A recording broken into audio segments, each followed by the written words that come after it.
Hey, welcome to Sweet and Sour for the final episode of 2019. It's been a long season, and we've got all of our guests for the last episode in the green room getting their makeup on to look good for you right now, and they're going to be addressing these issues.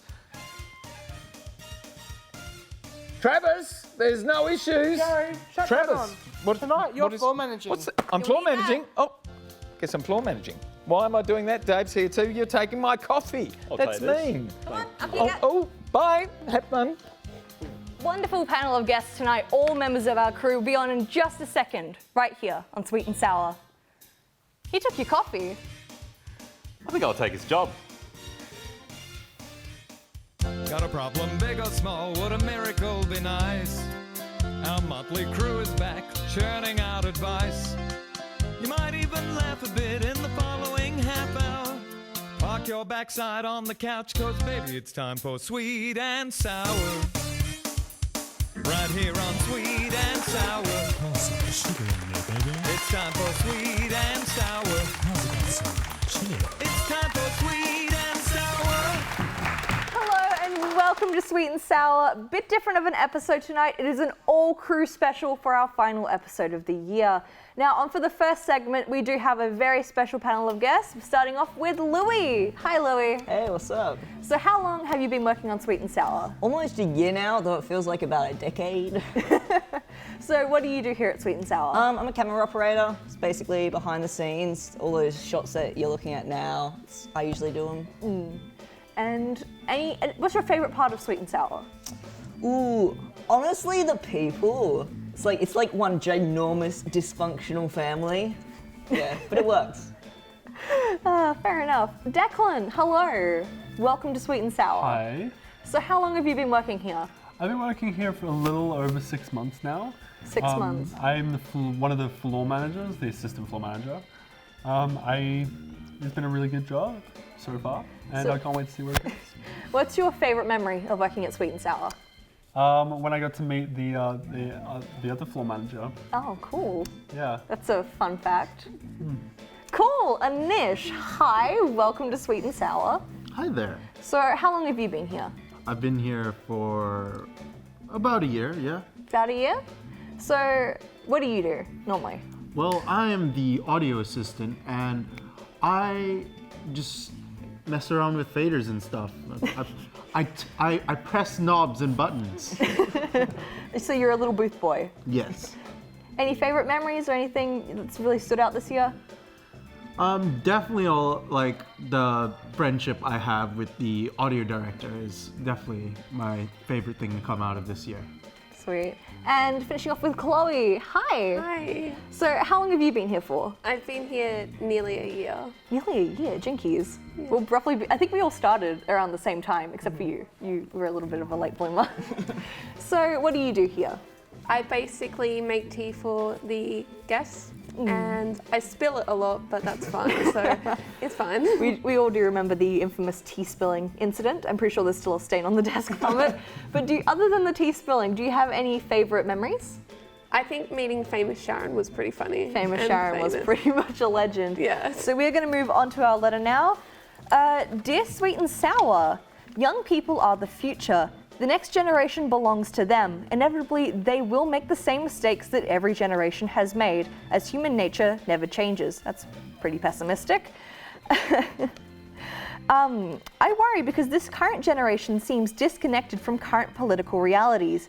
Yet if they are to change their lot for the better, they need to be out there and loud. From the conversations I'm having with my kids and their friends, they are not impressed with any major political party, be it Liberal, Labour, or Greens. So my questions to you panel are, what do you think are the significant issues that concern youth today? And if they were to form a political grouping or party that stood a chance of being elected, what name would you give to that party to attract not just the youth vote, but as much of our community as possible to get across the line? And this comes to us from Kelly from Coburg, Victoria. We're going to be starting off with Lewis. Are you a political boy? Oh boy, politics. I'm not the most political because, let's be honest, politics is extremely depressing. However, I do have very strong opinions on certain subjects, and I keep up as much as I can with politics so that I can be informed and have a reasonable opinion. So what are your thoughts on the current kind of political climate and the youth's view towards it, as you are a young'un? Honestly, I find that a lot of youth, or at least like my generation, they do actually really care about politics. And the fact is that like you've got people out there like Greta. I can't pronounce her last name. Anyone? Thunberg, something. I don't know, different language. I'm dyslexic. But who are going out and trying to make a political change. But the thing is people like Kelly here, they often, like that generation, they don't really like to listen because often the youth's opinions to theirs are rather different. So Like the okay boomer, yeah, like, we get it. You don't like young people, we get it. But if you were to start a political party, kind of what would be your main like political like idea you'd want to push, and what would you call it? Obviously climate change, because you know we're gonna die in 20 years. That's like, I'm fine with that, but also probably not the best thing for the planet. But also like equality, because we still have so much discrimination, whether it's about gender, sexuality, or race. Yeah. So I don't know, probably something to do with equality. Do you have a name or? No. No, It's called equal. The equal party. Yeah. I don't know. Except it's just like an equal sign instead of the actual Fair word. enough. Cool. I'd vote for them. Declan. Hello. I think with this letter, it's a bit of a toss-up for me. I have seen a lot of people.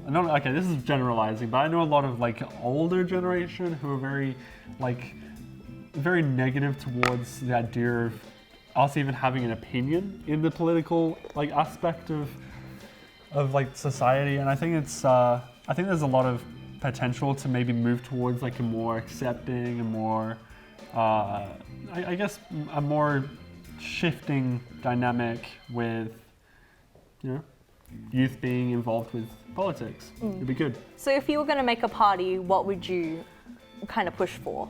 And what would you call it? I think not changing, but like helping like people who haven't been informed about some things. Like may even be like youth that don't know much about politics, or like enforce that ideas that everybody can understand. So like kind of like outlining more stronger beliefs, pretty much. So I don't know what I call it though. No idea for the names? No idea. Cool. Anish, Hi there. are you a political person? A little bit. I do try to keep informed, but a lot of the time, I don't know, a lot of it just slips over my head. But yeah, What would you really call your political party or try and push for? definitely equality, like Lewis said, because that's a very important thing. And also, obviously, climate change is a huge, is very important. I do sympathize. This is gonna sound really weird, but I do sympathize with like the very, very minute amount of them who aren't too aggressive about stuff, but that's besides the point. But do you know what you'd like call your party or push for? Or you're like The happy party. the happy party? That sounds pretty nice. I reckon I'd vote for them. And Chloe, are you a political person or? I try to keep I try to keep connected to it and like understand it and everything.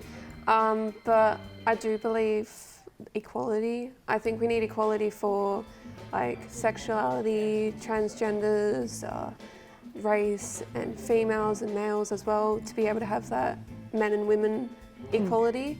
Not just focusing on women, but not focusing on just men, just making it equal.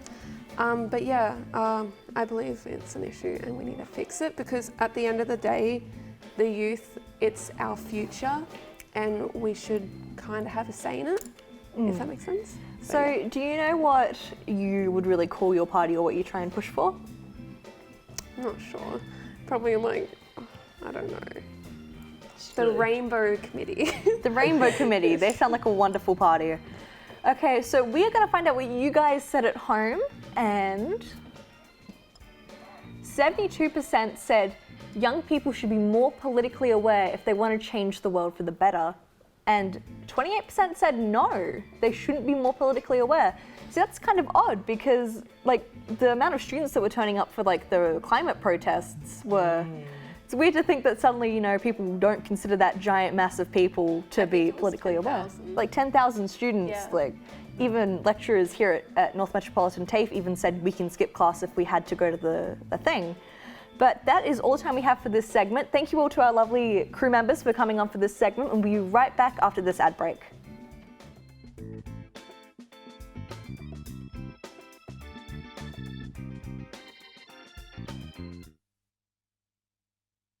Time for sweet and sour. Right here on Sweet and Sour. Pour some sugar in me, baby. It's time for sweet and sour. How's about some chili? It's time for sweet and sour. Hello and welcome back. I'm your host for this segment today. My name's David and I have these 4 lovely guests here today. Starting with Jareth, how you doing? Yeah, not too bad. How you doing? Not too shabby, not too shabby. First time being a host, pretty nervous, but yourself? How you feeling? Not too bad. So my name's Jareth. I'm actually one of the audio director here. When I'm not doing this, I'm doing music in Fremantle. When I'm not doing that, I'm playing games at home and crying myself to sleep. Just my own little introduction for you guys. There you go. Cool. I've heard both at the same time. It's really good. Yeah, it's great. It's fun. Yeah. Nice. Yep. All right, next up, Letitia, how you doing? Hi, I'm good. How are you? Yeah, not bad. Yeah, I guess you haven't changed since you spoke to Jareth. I'm the makeup artist here, only one, and geez, my job's hard, but tonight's easy. Just saying. Nice. Anyways, how you doing, Lewis? Yeah, I'm doing all right. I'm doing pretty well myself. Yeah? What do you do here? I'm the director's assistant, so I just deal with the time here, and at home I just play video games. And big shout out to Bailey, Tristan, Michael, and Nick. Nice, nice. All right, and I think we're going to get a third player into this.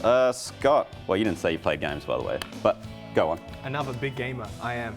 Hello, I'm Scott, otherwise known as Dr. Scottnik. Go follow me on Twitter.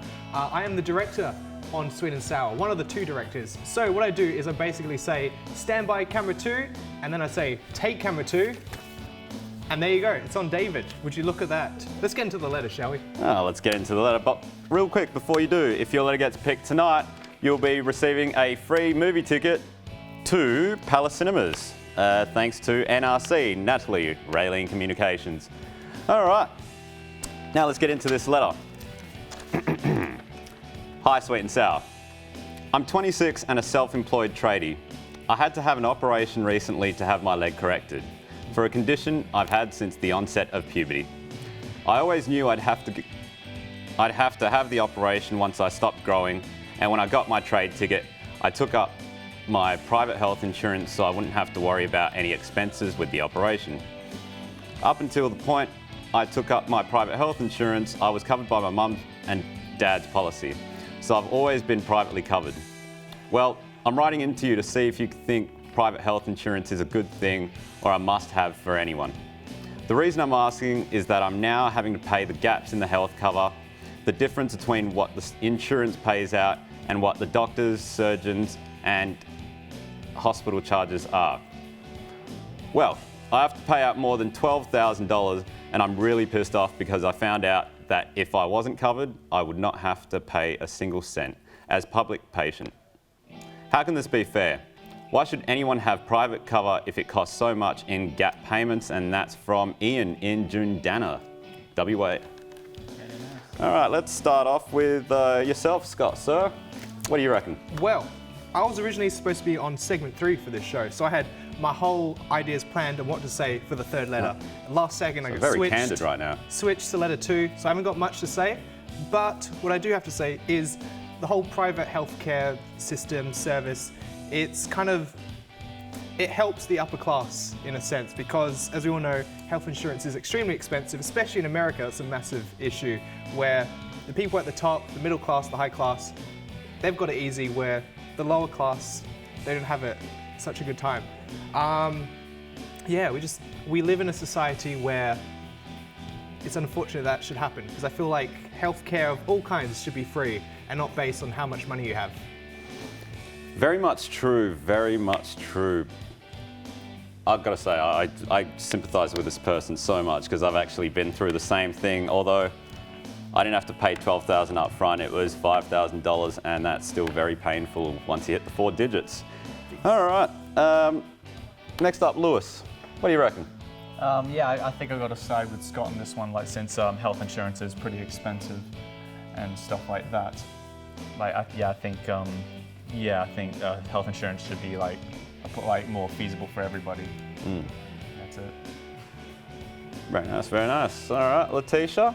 I've already been told that I'll most probably be the one that talks the longest on this, but I honestly believe that's because I do have private health insurance and I know what it means to have private health insurance. I just have a few questions for Ian, which is like, obviously, what level of cover does he actually have for him to be paying that much? True. Obviously, it was a genetic condition that was pre-existing, so maybe it's to do with your insurance company. And I have a condition where I know my body's going to be deteriorating, so private health is the way to go for me. But he complains about the public patients not paying a cent. You get prioritised as a private patient, so there's always that benefit. And if you hate the insurance company so much, you can do what my family did, which was start a bank account. We all put into it, and as you need medical expenses, you remove it.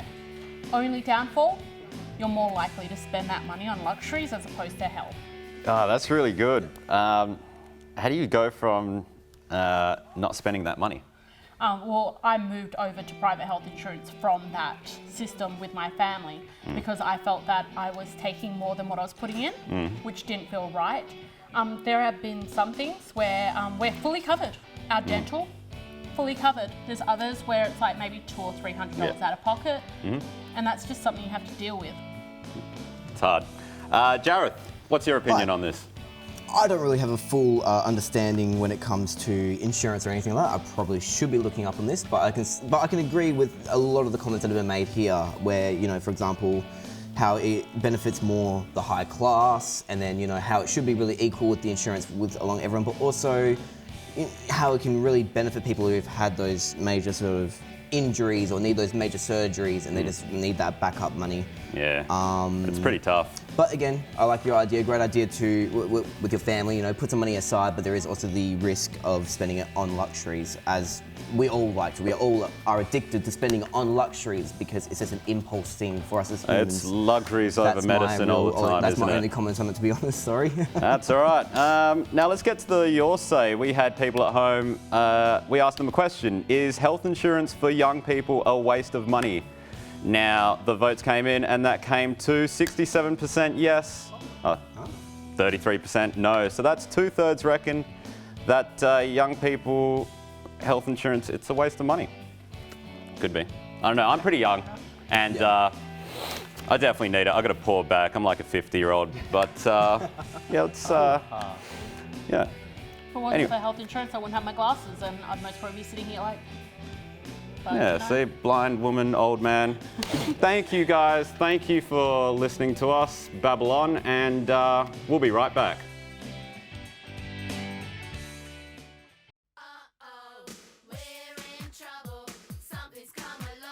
I saw the worried look on your face. See what happens if you don't turn that off?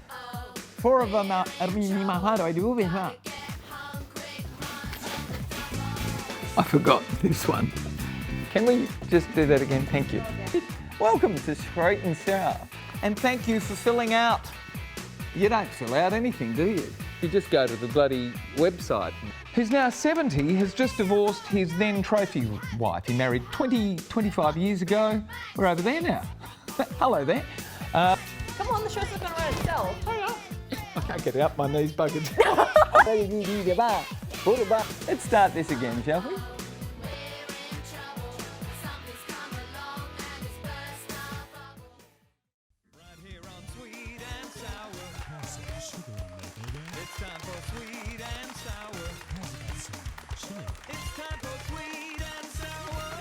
And welcome back to Crew Night here at Sweet and Sour, and our final segment for season 2019.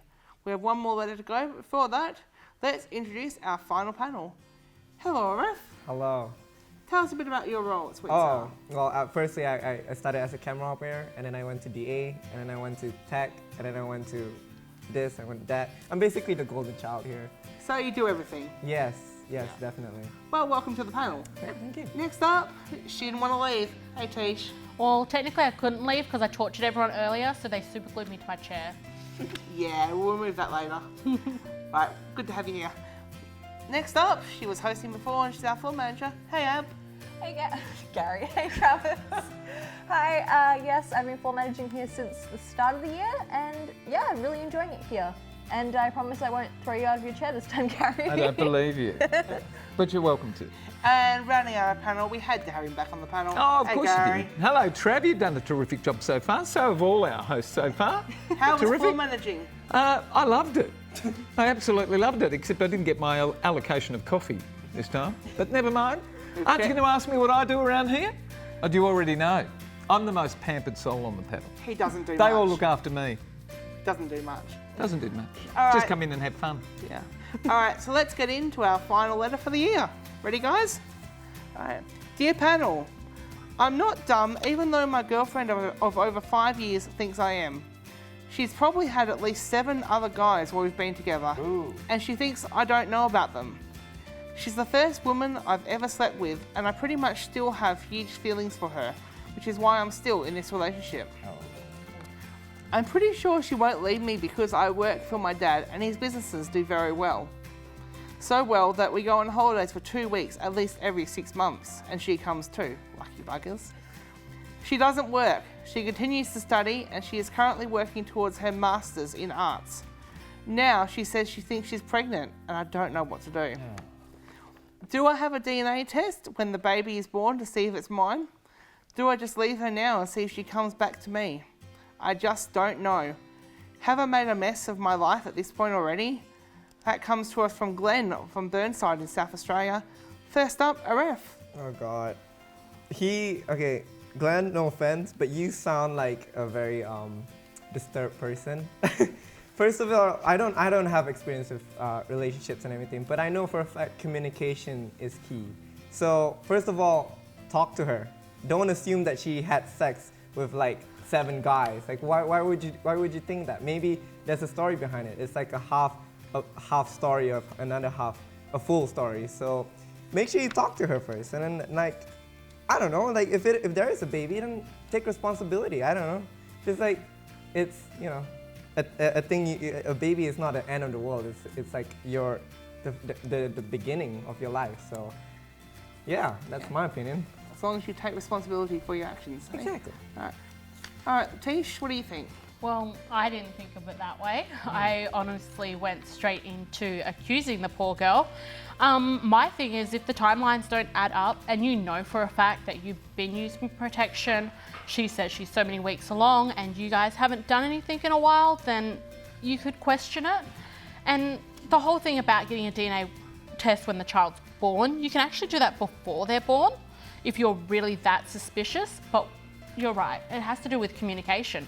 He has to say to her, look, I don't know if this child's mine, and if that's the case, I want a DNA test. If she downright turns you down, then there's more to suspect.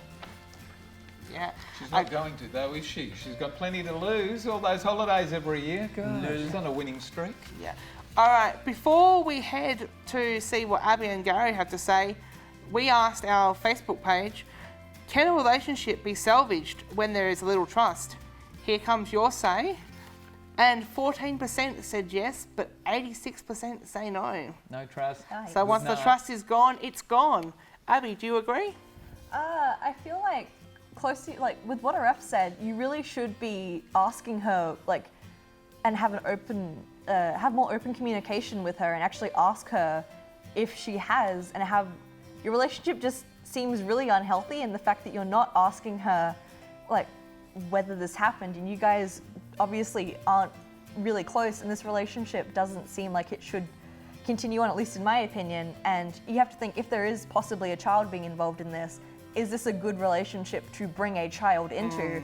Because do you want them growing up with that kind of life? If you can't trust her, that's not going to be healthy for that child.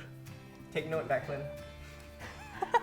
Oh. All right. Crying that on was a bit screen. harsh. All right, Gary. My turn. Yeah. Glenn, grow some. you don't have any self-esteem and you deserve some. Every human being is worth the same as the next human being. And she's treating you pretty awfully if your understanding of your situation is as you say. She's awful and you're not in control. You need to be. You're allowed to say, see you later. You're also allowed to step up and be the kid's father if it's yours. Go and get the DNA test done, whether it's during or after. But I'd be getting rid of this woman. You deserve more than that. Everyone does. That's my say. All right, yeah, thank you for that. All right, well, that's all we have time for tonight. Oh. Thanks to our panel, and Thank you to you, Travis, for all the work you've put in this year behind the scenes. Oh yeah.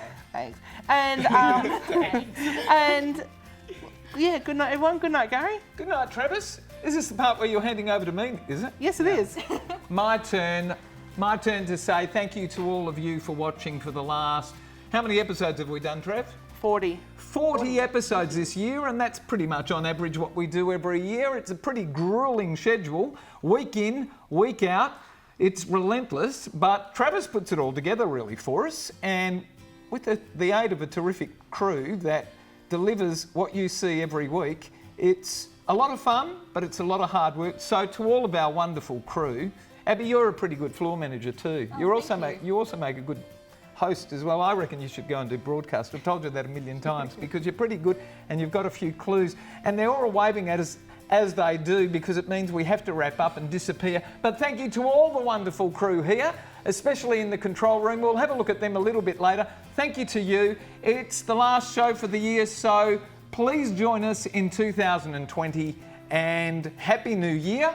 And oh, Declan's telling us we're over 2 minutes beyond our normal time, so there we go. We're going to disappear. We're going up to the control room. Michael. Woo, Michael. Where's Mike? Michael. Mike's in the Oh my control room. God. There you go. Yay. There's Jimmy. The audio There's people. Anish.